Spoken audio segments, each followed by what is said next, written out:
mean it's for a correction or a change, man. So that's why the Lord's going to bring all these calamities upon this place, man. It's really for the scourges for amendment for our people, man. Because Esau's not going to change. The heathens, none of the heathens are going to take heed to what the Lord is doing, man. They just playing part of it, man. They just got to go through it anyway. They're irrelevant, really. At the end of the day, the heathens are irrelevant. Only the so-called Negro, Latino, and Native American men, women, and child, the Israelites, all right, whether whomsoever they may be or where they scattered at, those are the only people that matter to the Lord. Right. All right. So the Lord is bringing these scourges for amendment, some correction unto the nation of Israel. Go ahead. Second Ezra chapter 16.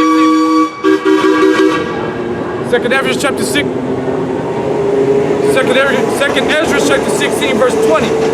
But for all these things they shall not turn from their wickedness. That's right. So it's even though from all these things, all the shit that's gonna, the pestilence, your mother getting butchered to death in front of you, your auntie getting hung from a tree, your kids starving to death, all this destruction, all this calamities, all this evil times, all this crazy shit that's gonna happen, they still not gonna turn from their wickedness, man. 2/3 is meant to die, man. Right. They need death. That's the best thing for them.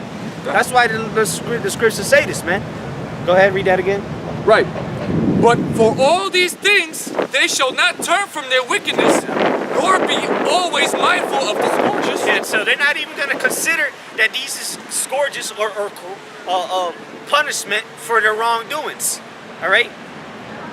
Because in the ancient world, they would scourge you like what they do to Yahushua. They scourged him because he was supposedly coming up against the emperor, Caesar.